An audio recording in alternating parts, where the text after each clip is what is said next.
والصلاة والسلام على رسوله سید الانس والجان وعلى آلہ واصحابہ ذوی الخیر والاحسان، اما بعد فاعوذ باللہ من الشیطان الرجیم، بسم اللہ الرحمن الرحیم، قل لا اسألکم علیہ اجرا الا المودۃ فی القربى، صدق اللہ العظیم و صدق رسولہ النبی الکریم الامین، ان اللہ وملائکتہ یصلون علی النبی یا ایہا الذین آمنوا صلوا علیہ وسلموا تسلیما، اللہم صل علی سیدنا و مولانا محمد وعلی آل سیدنا و مولانا محمد وبارک وسلم وصلی علیہ، الصلاۃ والسلام علیک یا رسول اللہ وعلی آلک واصحابک یا حبیب اللہ۔ تمام تعریفیں اللہ تبارک و تعالیٰ کے لیے جو خالق کائنات بھی ہے، مالک شش جہات بھی، جو احد بھی ہے، صمد بھی ہے، جس کی شان لم یلد بھی ہے ولم یولد بھی۔ لا تعداد عدد درود و سلام بارگاہ سید الانام، شفیع رحمت، والی امت، شاہ خوباں، جان جانا، شہنشاہ حسینہ، سید سربراں، سیاہ لامکاں، تتیمہ دوراں، سرخیل زہرہ جمالاں، رازدان ماوہا، شاہد ماتغا، صاحب علم نشرہ، معصوم آمنہ، احمد مجتبیٰ، حضرت محمد مصطفیٰ صلی اللہ علیہ وآلہ وصحبہ وبارک وسلم کی دربار ناز میں اپنی عقیدتوں، ارادتوں، محبتوں کا خراج پیش کرنے کے بعد، عزیزان محترم، آپ حضرات جانتے ہیں آج کی یہ روحانی، ایمانی، عرفانی محفل پاک سید الاصفیاء پرتو مصطفیٰ ابن خیر النساء، راحت مصطفیٰ، استاذ العلماء، شیخ المحدثین، امام المفسرین، حجت الکاملین،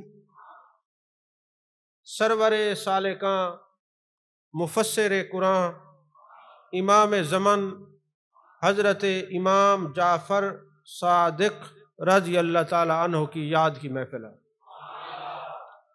آپ حضرات جانتے ہیں کہ حضرت امام جعفر الصادق رضی اللہ تعالی عنہ سجادہ نشین ہیں، جاں نشین ہیں حضرت امام باقر رضی اللہ تعالیٰ عنہ کے، اور امام باقر رضی اللہ تعالیٰ عنہ جاں نشین ہیں اور لخت جگر ہیں حضرت امام زین العابدین رضی اللہ تعالیٰ عنہ، اور حضرت امام زین العابدین آپ جانتے ہیں کہ یہ لخت جگر ہیں حضرت امام حسین پاک رضی اللہ تعالیٰ عنہ کے۔ گویا جس شخصیت کا ہم ذکر کرنے لگے ہیں، حضرت امام جعفر بیٹے ہیں حضرت امام باقر کے، حضرت امام باقر بیٹے ہیں حضرت امام زین العابدین کے، اور حضرت امام زین العابدین بیٹے ہیں حضرت امام حسین پاک کے، اور حضرت امام حسین پاک بیٹے ہیں مولا کائنات حضرت علی کرم اللہ وجہ الکریم کے۔ یہ جو میں نے نام لی ہے نا، یہ جو سند پڑھی ہے، اس میں ایک بات یاد رکھیں، ابن ماجہ کی جو پہلی حدیث ہے ایمان کیا ہے، اس کی سند میں یہی اسماء گرامی ہیں جو میں نے آپ کے سامنے بیان کیے ہیں۔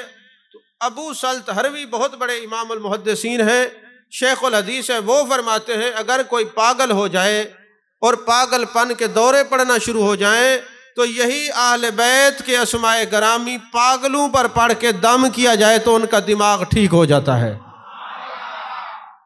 اب آپ اندازہ لگائیں، جو اہل بیت کے نام سے چڑھتے ہیں وہ چڑھتے ہی اس لیے ہیں کہ ان کو ان ناموں کی برکت سے فیض نہیں ملا، اور جن کو فیض مل جاتا ہے وہ پاگل بھی نہیں ہوتے، ان کا دماغ خراب نہیں ہوتا، اس کو جنون کے دورے بھی نہیں پڑتے، اس لیے کہ اہل بیت کے نام وہ پڑھتے ہیں، اور جن کا ان سے تعلق ہو، نسبت ہو، تو جن کے اسما میں جن کے اسم میں برکت ہے، اہل بیت کے جسم میں کتنا برکت ہوگی۔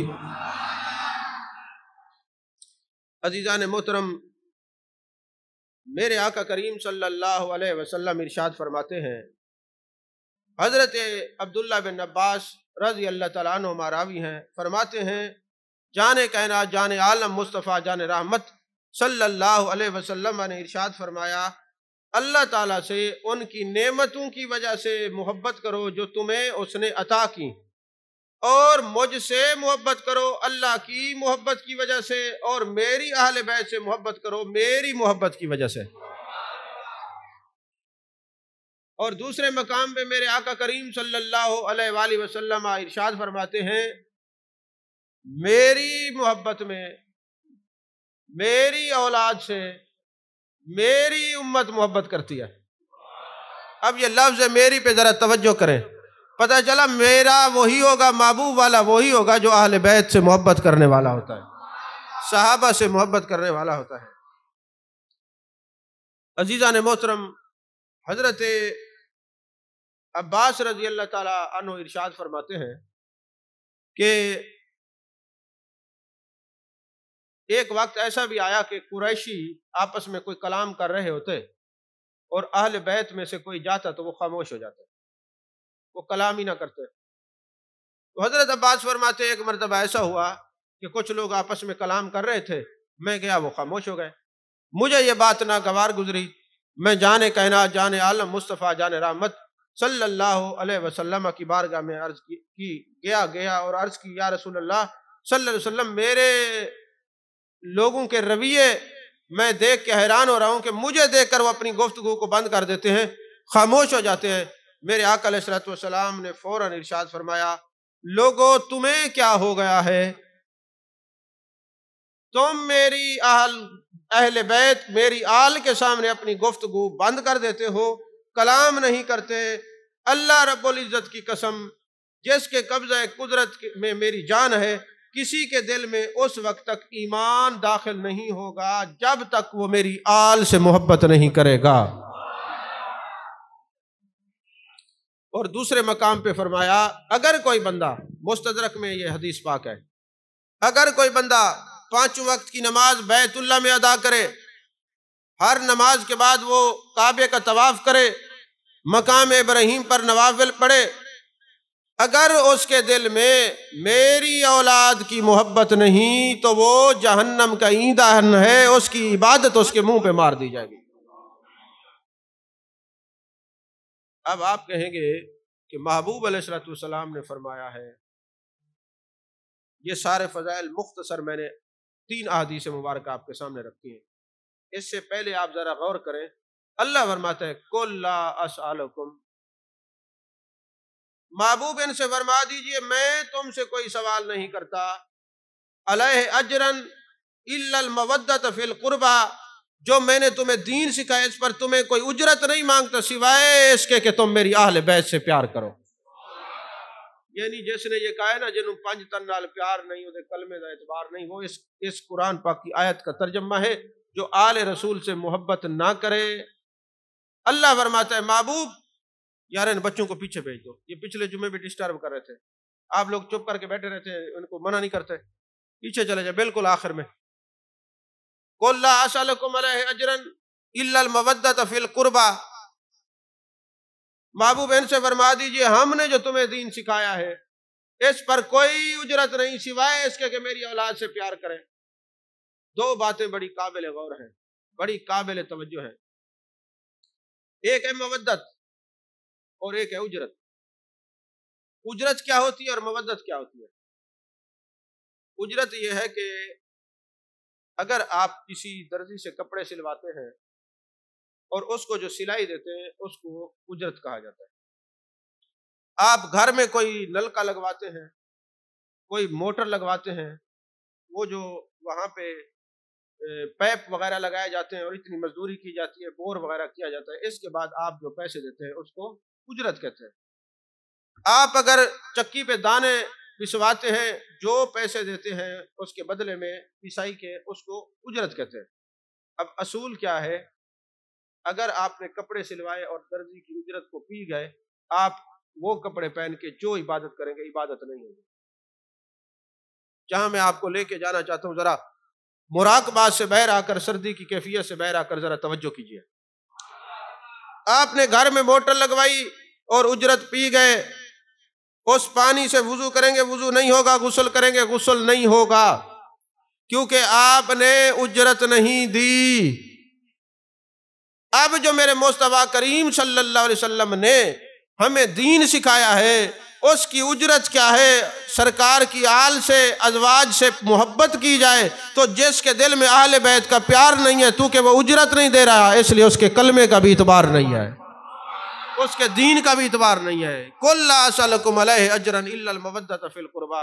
اور تین چیزیں قرآن پاک میں بیان کی گئی ہیں جن کا تعلق محبت سے ہے، حب، ود اور مودت۔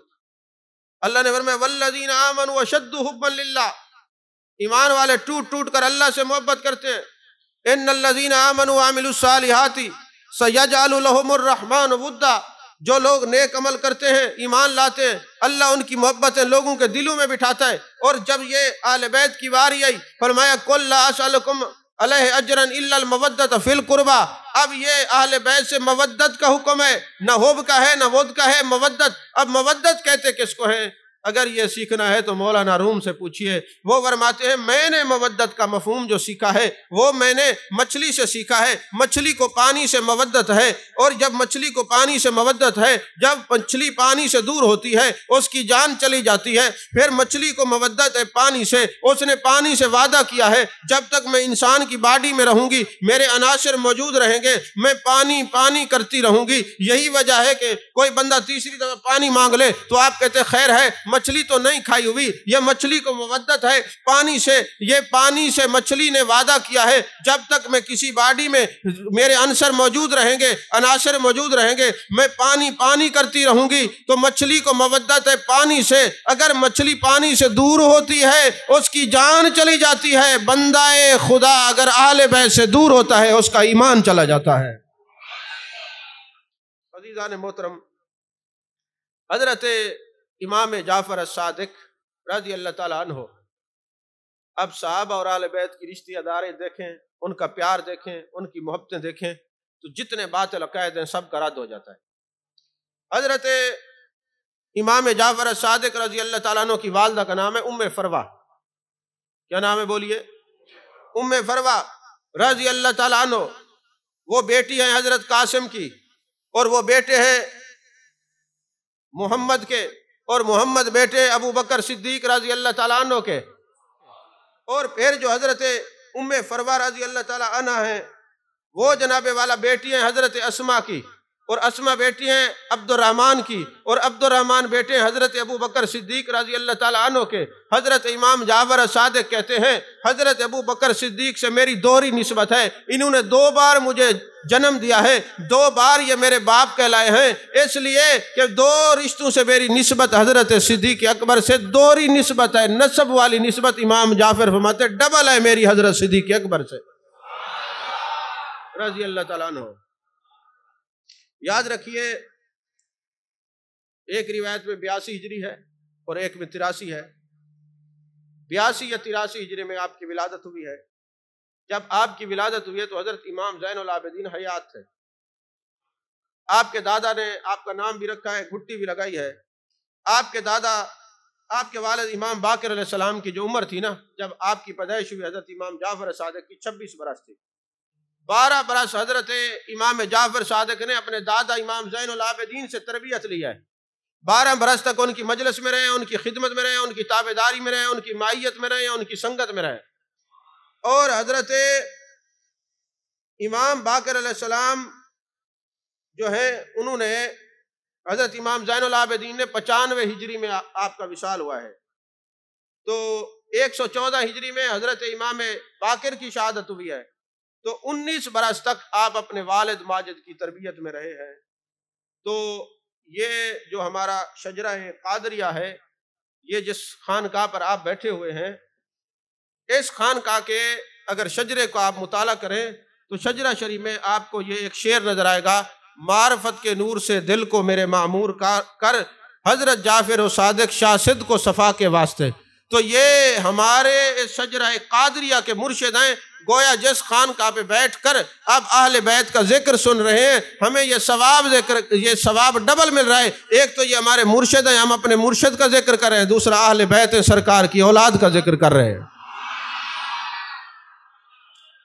معرفت کے نور سے دل کو میرے معمور کر، جعفر و صادق شاہ صدق و صفا کے واسطے۔ توجہ ہے کہ نہیں ہے؟ عزیزان محترم، یہ کوئی عام شخصیت نہیں ہے۔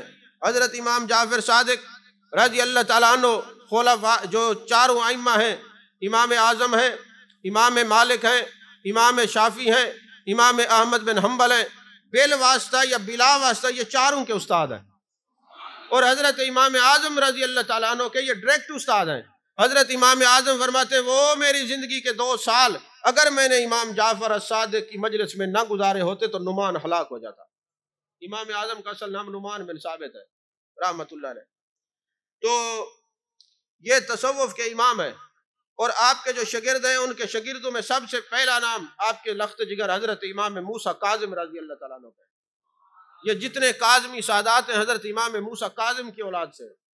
تو امام موسیٰ کاظم کے والد حضرت امام جعفر الصادق ہیں۔ تو پہلے آپ کے جو شاگرد ہیں وہ حضرت امام موسیٰ کاظم ہیں، جو آپ کے جانشین بھی ہیں، سجادہ نشین بھی ہیں، لخت جگر بھی ہیں، اور ہمارے پیر بھی ہیں۔ اور دوسرے جو شاگرد ہیں ان کا نام امام اعظم ابو حنیفہ ہے، یہ ہمارے امام بھی ہیں، ہم ان کے مقلد بھی ہیں۔ اور حضرت امام اعظم ابو حنیفہ امام جعفر الصادق کے شاگرد بھی ہیں۔ اور تیسرے حضرت امام مالک، حضرت سفیان ثوری، حضرت سفیان بن عیینہ، یہ سارے جو ہے نا رحمت اللہ علیہ مجمعین، یہ سارے جو ہے نا بزرگ حضرت امام جعفر الصادق کے شاگرد ہیں۔ اور حضرت امام جعفر الصادق تصوف کے امام، صرف کے امام، نحو کے امام، منطق کے امام، تفسیر کے امام، علم الکلام کے امام، فن بلاغت کے امام، عقلیہ نقلیہ علوم کے امام۔ میں یہ کہتا ہوں علم ان کے سامنے ناز کرتا تھا، اتنے بڑے امام۔ اور آپ کے ایک شاگرد حضرت امام مالک ارشاد فرماتے ہیں کہ ہم نے اپنے استاد مکرم، اپنے شیخ کریم حضرت امام جعفر صادق رضی اللہ تعالیٰ عنہ کو جب بھی دیکھا ہے 3 حالتوں کے سوا نہیں دیکھا۔ جب بھی آپ کی مجلس میں گئے ہیں تو 3 حالتوں میں حضرت امام جعفر الصادق کو دیکھا ہے، یا قرآن پاک کی تلاوت کرتے ہوئے، یا حالت نماز میں، یا حالت روزہ میں۔ اور کہتے ہیں اس کے علاوہ ہم نے کبھی کوئی چوتھی صورت نہیں دیکھی۔ جب بھی دیکھا ہے یا نماز میں نظر آئے ہیں، یا تلاوت کلام مجید میں نظر آئے ہیں، یا روزے سے نظر آئے ہیں۔ دن میں روزہ رکھتے تھے اور رات کو پوری رات والذین یبیتون لربہم سجدا وقیاما کا مصداق بنے ہوئے کبھی رکوع میں نظر آتے تھے، کبھی سجود میں اللہ کا ذکر کرتے ہوئے نظر آتے تھے۔ اور آپ نے ایک بڑی خوبصورت آپ کا قول مبارک ہے، آپ فرماتے ہیں کہ اللہ تبارک و تعالیٰ نے دنیا سے وعدہ لیا ہے۔ اس قول سے پہلے میں ایک حدیث آپ کے سامنے رکھ دوں۔ اللہ جل مجد الکریم نے جب اس دنیا کو پیدا کیا تو 70,000 سال یہ دنیا سجدے میں رہی۔ 70,000 سال بعد جب سجدے سے سر اٹھایا، اللہ نے دنیا سے پوچھا دنیا بتا میرے بندوں کے ساتھ کیا سلوک کرے گی؟ تو دنیا نے اللہ کی بارگاہ میں عرض کی میرے مالک جو تیرا عاشق ہوگا اس پر میں عاشق ہو جاؤں گی، جو میرا عاشق ہوگا دنیا میں بھی ذلیل کروں گی، قبر میں بھی ذلیل کروں گی، حشر میں بھی ذلیل کروں گی۔ تو یہی اس حدیث کی روشنی میں حضرت امام جعفر الصادق فرماتے ہیں اللہ پاک نے حکم دیا ہے اے دنیا جو میری عبادت کرے تو اس کی خدمت میں رہے، اور جو تیری خدمت کرے اس کو تھکا دے۔ عزیزان محترم، آپ چونکہ عالم بھی تھے، اور حضرت انس بن مالک بن انس فرماتے ہیں کہ آپ جیسا بڑا میں نے فقیہ نہیں دیکھا۔ یہ جو کہتے ہیں نا کہ یہ جو صوفی ہوتا ہے یہ حجرہ نشین ہوتا ہے، یہ بوریا نشین ہوتا ہے، یہ بادیا نشین ہوتا ہے، یہ کسی کو کچھ نہیں کہتا، ایسا نہیں ہے۔ جب بھی عالم اسلام کو ضرورت پڑی تو حضرت امام جعفر الصادق بڑھ کے آپ نے مقابلہ کیا ہے۔ آج آپ دیکھ رہے ہیں وہ وقت دور نہیں کہ جب آپ اپنے مسلکی اور مذہبی اختلاف کو بھلا دیں گے۔ آپ کے اور میرے سامنے دو بڑے فتنے اس وقت عروج پکڑ رہے ہیں، ایک قادیانیت کا فتنہ، ایک ملحدین کا فتنہ جو معاذ اللہ ثم معاذ اللہ اللہ کے وجود کے منکر ہو رہے ہیں۔ یہ فتنے جو ہے نا اثر پکڑ رہے ہیں۔ تو حضرت امام مالک رحمت اللہ علیہ نقل فرماتے ہیں ہمارے استاد مکرم حضرت امام جعفر الصادق رضی اللہ تعالیٰ عنہ کے پاس ایک ملحد آیا، بے دین آیا، جو معاذ اللہ خدا کے وجود کا منکر تھا۔ وہ کہتا تھا دنیا میں کوئی ایسا عالم نہیں ہے جو مجھ سے منوا سکے کہ اللہ کا وجود ہے۔ فرماتے ہیں وہ جب ملحد وہ آیا حضرت امام جعفر الصادق کے سامنے، آپ نے فرمایا وہ وقت یاد کرو جب تم نے کشتی کے اوپر بہت زیادہ سامان لادا تھا، پھر کشتی ٹوٹی تھی تو کیا ہوا تھا ان کے سامنے بتاؤ۔ وہ کہنے لگا چونکہ میں ملاح ہوں، کشتی چلاتا ہوں، تو ایک مرتبہ کسی آدمی نے زیادہ پیسے مجھے دیے۔ اس کو امام فخر الدین رازی نے جو بات عرض کر رہا ہوں نقل کی ہے تفسیر کبیر کے اندر۔ فرماتے ہیں کہ لالچ میں آ کے میں نے کافی سارا سامان کشتی کے اندر رکھ دیا، اور جب کشتی کے اندر میں نے سامان رکھا، چونکہ وزن زیادہ تھا، سارے لوگ منع کرتے رہے اور میں لالچ میں آ گیا۔ جب وہ سمندر کے اندر میں نے اپنی کشتی کو چھوڑا، سمندر کی لہروں کے تھپیڑوں نے میرے کشتی کے پھٹے توڑ دیے، سامان بکھر گیا، لوگ ڈوب گئے، اور میں اپنی کشتی پر ایک پھٹے کے اوپر سوار ہو گیا۔ حضرت امام جعفر الصادق فرماتے ہیں جب تو پھٹے کے اوپر تھا، یہ گردشیں، یہ پانی کی لہریں تجھے اٹھا اٹھا کے پھینک رہی تھی، اس وقت تیرے دل میں کیا آیا تھا؟ ایمان سے بتا۔ کہ جی میرے دل میں تھا کاش کوئی مجھے بچا لیتا۔ فرمایا جس کے لیے تو بچنے کی امید رکھے ہوا تھا اس کو تو خدا کہتے ہیں، اس کو تو خدا کہتے ہیں، یہی ذات ہے۔ اور پھر وہ اس نے اپنے اس الہات سے توبہ کی۔ اور حضرت مالک بن انس فرماتے ہیں آپ بڑے ہنس مکھ تھے، اور کبھی کبھی آپ خوش طبی بھی فرمایا کرتے تھے، طنز و مزاح بھی ہوتی تھی مگر شریعت کے دائرہ کار کے اندر۔ لیکن ہم نے ایک بات دیکھی ہے، جب جان کائنات، جان عالم مصطفیٰ، جان رحمت صلی اللہ علیہ وسلم کا ذکر آتا تو آپ کا چہرہ زرد ہو جاتا، آپ کا چہرہ سبز ہو جاتا، اور ہم پوچھتے اے امام جعفر صادق، محبوب کا نام آتے ہی، والضحیٰ کے چہرے کا ذکر آتے ہی، واللیل کی زلفوں کا ذکر آتے ہی، علم نشرہ کے سینے کا ذکر آتے ہی، ما زغ البصر وما طغیٰ کی کاجل والی آنکھوں کا ذکر آتے ہی، ید اللہ والے ہاتھوں کا ذکر آتے ہی چہرے کا رنگ بدل کیوں جاتا ہے؟ فرماتے ہیں محبوب کی عظمت دل میں بیٹھی ہوئی ہے، اس لیے ان کا نام آتے ہی چہرہ زرد پڑ جاتا ہے۔ یہ محبت اور عظمت کی بات تھی۔ عزیزان محترم، وہ فرماتے کبھی ہم نے نہیں دیکھا حضرت امام جعفر الصادق نے بغیر وضو کے محبوب علیہ السلام کی کوئی حدیث بیان کی ہو، بغیر وضو کے کبھی آپ نے درس قرآن دیا ہو، درس حدیث دی ہو، درس تصوف دیا ہو، یا فقہ کے علوم پر بغیر وضو کے کلام کیا ہو۔ حضرت امام جعفر الصادق ہر وقت وضو سے رہنے والی شخصیت تھی۔ میں ایک تفسیر پڑھ رہا تھا، اس میں نے پڑھا کہ کسی نے آپ سے سوال کیا کہ حضور یہ بتائیں کہ جب بندہ کہتا ہے نا اللہ، تو یہ ہونٹ آپس میں ملتے نہیں ہیں، لیکن جب کہتے ہیں محمد محمد تو یہ میم پھر ہا پھر میم، دو مرتبہ نیچے والا ہونٹ اوپر والے سے ٹچ کرتا ہے، اس کی وجہ کیا ہے؟ توجہ نہیں فرما رہے۔ حضرت سیدنا صدیق اکبر رضی اللہ تعالیٰ عنہ آہستہ آہستہ قرآن پاک پڑھ رہے تھے، اللہ کا ذکر آہستہ کر رہے تھے، اور حضرت فاروق اعظم رضی اللہ تعالیٰ عنہ اونچی آواز میں قرآن پڑھ رہے تھے۔ میرے آقا کریم صلی اللہ علیہ وآلہ وسلم کا گزر ہوا، آپ نے فرمایا صدیق آپ آہستہ کیوں پڑھ رہے ہیں، اور اے فاروق آپ اونچی آواز میں کیوں پڑھ رہے ہیں؟ حضرت صدیق اکبر رضی اللہ تعالیٰ عنہ فرماتے اس لیے تاکہ میری عبادت کا دکھلاوا بھی نہ ہو اور کسی کو میری آواز کی وجہ سے کوئی تکلیف بھی نہ ہو۔ اور حضرت عمر کیا فرماتے میں اونچی آواز میں پڑھ رہا ہوں تاکہ سوئے ہوئے جاگ جائیں، اور یہ در و دیوار کو گواہ بنا رہا ہوں تاکہ یہ بھی میرے ذکر کی گواہ ہو جائے۔ تو لہٰذا آپ اپنی چدراہٹ کو بالائے طاق رکھتے ہوئے اپنے پیسوں کو اور اپنی چیزوں کو گھر میں رکھ کے شرمندہ تعبیر نہ ہوا کریں کہ میں بڑا منطقی، میں بڑا فلسفی، میں بڑی شاعر، اور میں سبحان اللہ کہوں گا تو باہر جا کے مجھے کوئی کہے گا جناب آپ کے پاس اتنا پیسہ ہے، پھر بھی مجلس میں جا کے سبحان اللہ کہہ رہے ہیں، یہ طبعاً مغرور شخص اپنے محبوب کا ذکر سن کے سبحان اللہ نہیں کہتا، ورنہ آپ کہا کریں تاکہ ساتھ والے گواہی دیں قیامت والے دن کہ میرے مالک تیرے محبوب کا ذکر سن کے یہ سبحان اللہ کہتا تھا۔ یہ گواہ بنایا کریں تاکہ یہ در و دیوار گواہ ہو جائے۔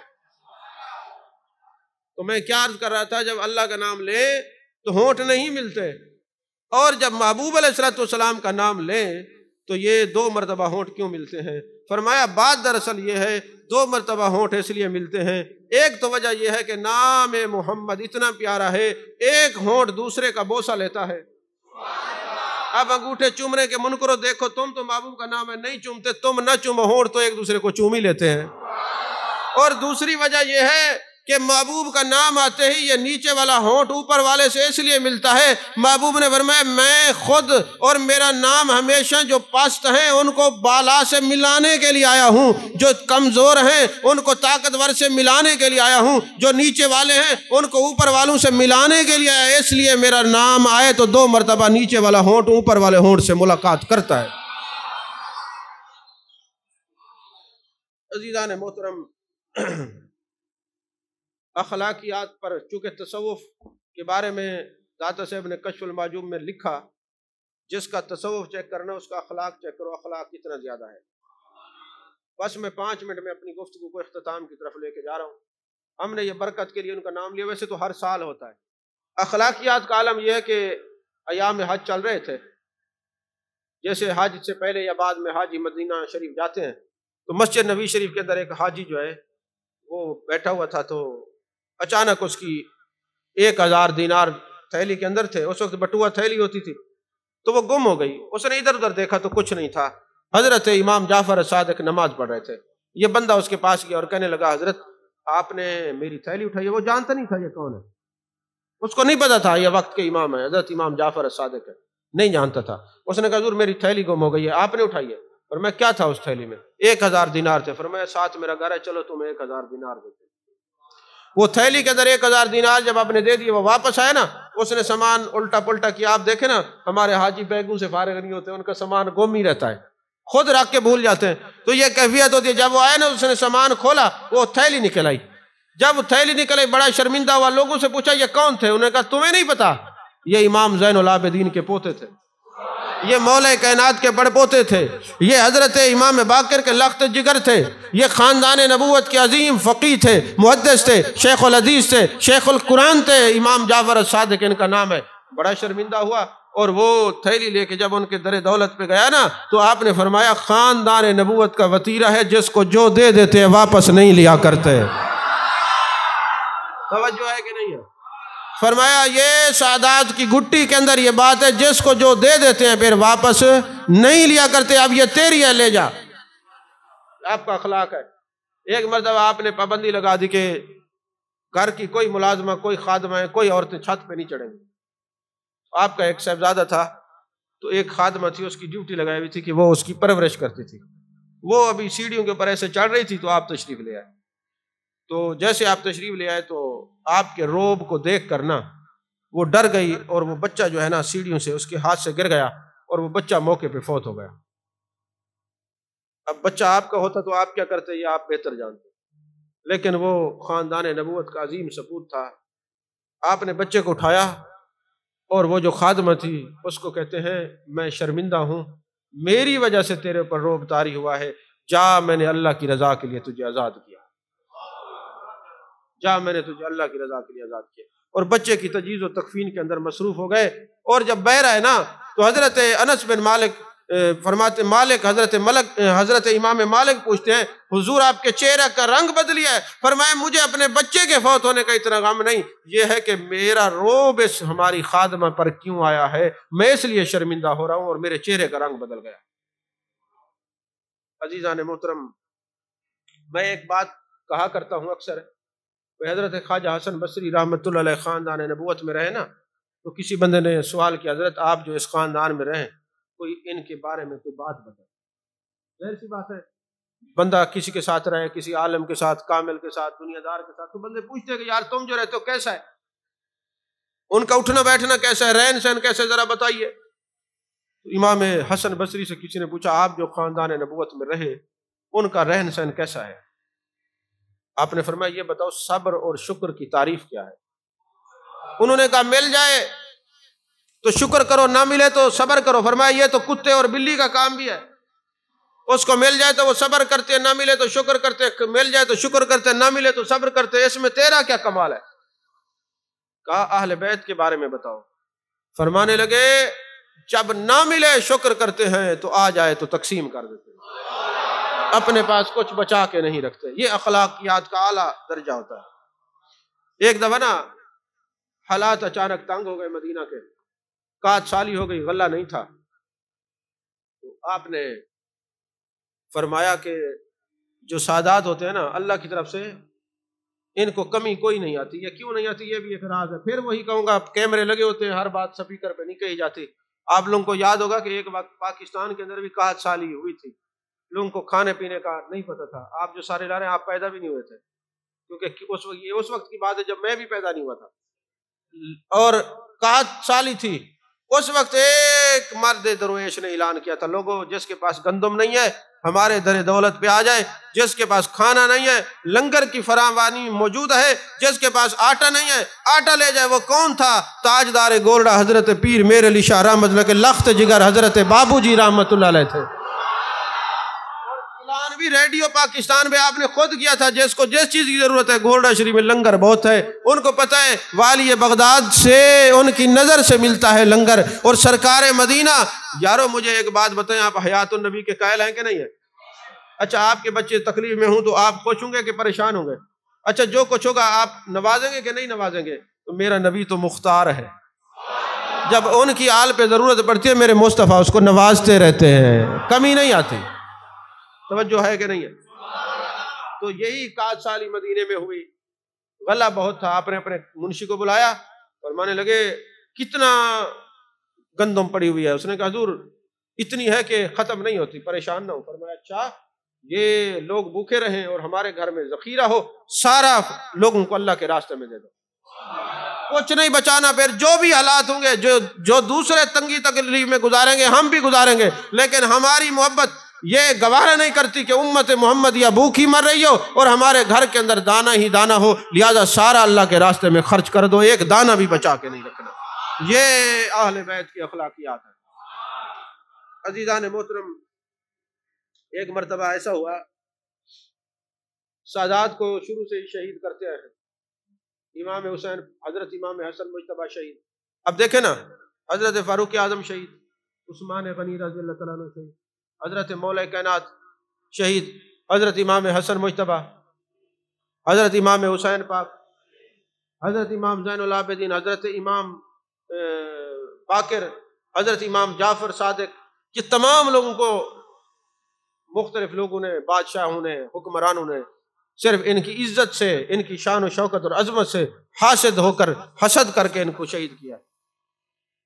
عزیزان محترم، یہ بھی ایک وقت تھا کہ خلیفہ منصور کو بڑی تکلیف تھی کہ لوگ ان کے ہاتھ چومتے ہیں، جو ان کا روب اور دبدبہ ہے، یہ جہاں بھی جاتے ہیں لوگ راستہ دے دیتے ہیں، باروب شخصیت ہیں، انوار و تجلیات ان کے چہرے سے نظر آتی ہیں، تو ایسے ہے کہ میں ان کو شہید نہ کروا دوں، اور اس نے قسم اٹھائی کہ میں چین سے نہیں بیٹھوں گا جب تک ان کو شہید نہیں کروں گا۔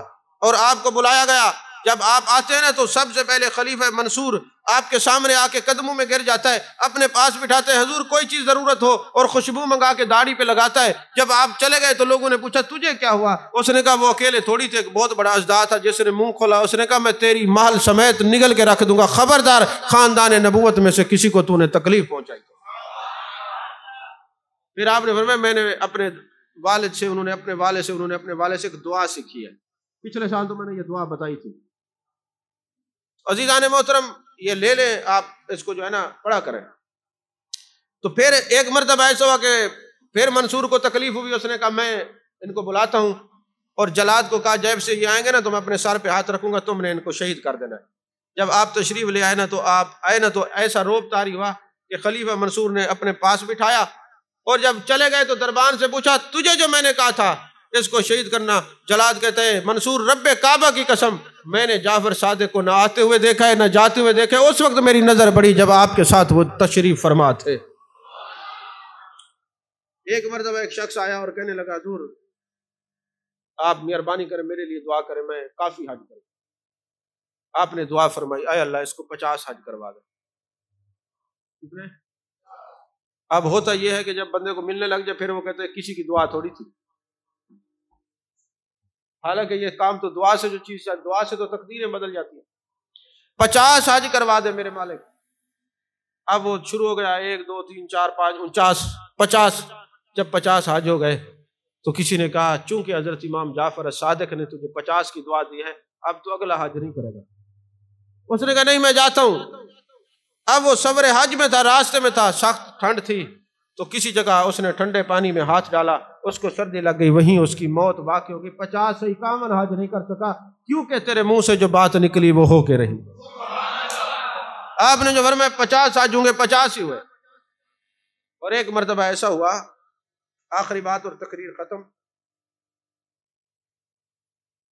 جو میں نے تیاری کی اس میں سے صرف 1% بیان کیا، یاد ہے اس لیے نہیں، وقت زیادہ ہو گیا تھا۔ ایک مرتبہ ایک شخص تھا جس کا نام تھا ابو بصیر۔ ایک تو وہ ابو بصیر ہے جن کو صحابی رسول صلی اللہ علیہ وسلم جن کا میں ذکر کرتا ہوں، یہ وہ نہیں، یہ اور ہے، یہ آپ کے زمانے میں تھا، ان کا نام ابو بصیر تھا۔ ابو بصیر نے دیکھا لوگ بھاگے ہوئے جا رہے، آپ نے ابو بصیر نے پوچھا کہاں جا رہے ہو؟ انہوں نے کہا حضرت امام جعفر صادق رضی اللہ تعالیٰ عنہ کی زیارت کے لیے جا رہا ہوں۔ انہوں نے سمجھا شاید آپ کہیں سفر میں جا رہے، شاید دوبارہ زیارت یا ملاقات نہ ہو۔ ان پر غسل واجب تھا، وہ بھی بھاگے ہوئے آ گئے۔ لائن لگ گئی آپ کو ہاتھ ملانے کے لیے۔ جب ابو بصیر سامنے آیا نا تو اس نے ہاتھ آگے کیا، آپ نے ہاتھ پیچھے کر لیا اور فرمانے لگے ابو بصیر تجھے نہیں پتا آل رسول کے ڈیرے پہ غسل کر کے جاتے ہیں؟ سمجھے نہیں آپ بات؟ اہل بیت کے خاندان پہ، نبوت کے سادات کے ڈیروں پہ سادات کو ملاقات کے لیے غسل کر کے جاتے ہیں، ایسے نہیں جاتے۔ اس نے کہا حضور بات یہ تھی، میں نے سمجھا شاید آپ کہیں جا رہے ہیں، کہیں آپ کی زیارت سے محروم نہ ہو جاؤں، اس لیے میں نے غسل نہیں کیا۔ آپ یاد رکھیں اگر کوئی میری یہ بات سن کے بخاری شریف یا دوسری حدیث پاک لے آئے تو وہ بھی میری نظر میں ہے کہ جب میرے آقا کریم صلی اللہ علیہ وسلم نے ایک صحابی کو دیکھا کہ وہ آپ کو دیکھ کے چھپ گیا، 2-3 مختلف صحابہ کے نام ہے، حضرت ابو ہریرہ کے بارے میں بھی ہے اور حضرت اصلح بن شریک کے بارے میں بھی یہ بات موجود ہے۔ تو آپ نے فرمایا کیوں چھپے؟ انہوں نے کہا حضور مجھ پر غسل واجب تھا۔ آپ نے فرمایا مومن کبھی ناپاک نہیں ہوتا۔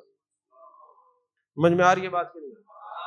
لیکن یہ آپ کا کشف تھا۔ آپ نے فرمایا جب کسی عالم آل رسول میں سے یا اہل علم کے پاس جاتے تو پاک صاف ہو کے جاتے۔ عزیزان محترم، 15 رجب المرجب 148 ہجری میں آپ کا شہادت ہوئی، کسی نے آپ کو زہر دیا، اور جنت البقیع میں آپ کی مزار مقدسہ ہے۔ اپنے دادا اور اپنے والد گرامی کے پہلو میں آپ مدفون ہیں۔ حضرت امام زین العابدین بھی جنت البقیع میں ہے اور حضرت امام باقر رضی اللہ تعالیٰ عنہ بھی جنت البقیع میں ہے، اور آپ مدینے کے اس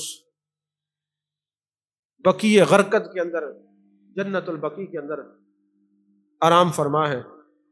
اور یاد رکھیں بقیع غرقد، غرقد عربی میں کہتے ہیں پیلو کے درخت کو، اس لیے اس کا اصل نام ہے بقیع غرقد، جنت البقیع کا۔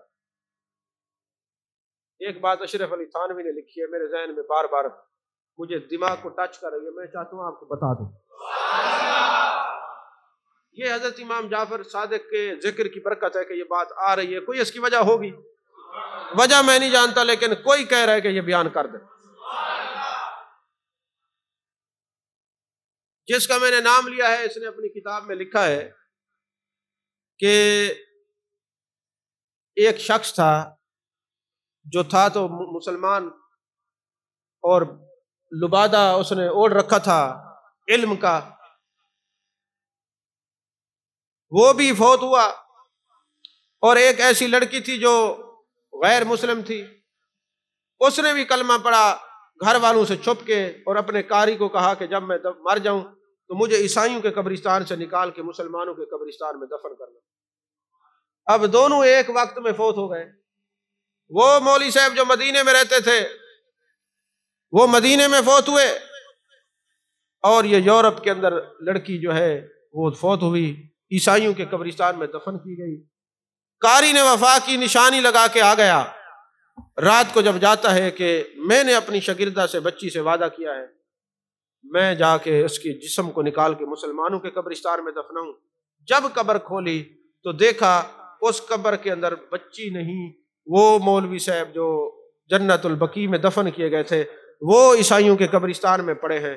اب یہ بات مشہور ہوتے ہوتی گورنر مدینہ تک پہنچی تو کہا بھئی جنت البقیع میں قبر کھود کے دیکھتے ہیں۔ جب قبر کھودی گئی تو وہ بچی جنت البقیع میں تھی۔ اب وہ مولانا عیسائیوں کے قبرستان میں، وہ مولوی عیسائیوں کے قبرستان میں، اور یہ جنت البقیع میں، یہ یورپ میں دفن ہوئی، جنت البقیع میں کیسے پہنچی؟ اور یہ جنت البقیع میں دفن ہوا، عیسائیوں کے قبرستان میں کیسے پہنچا؟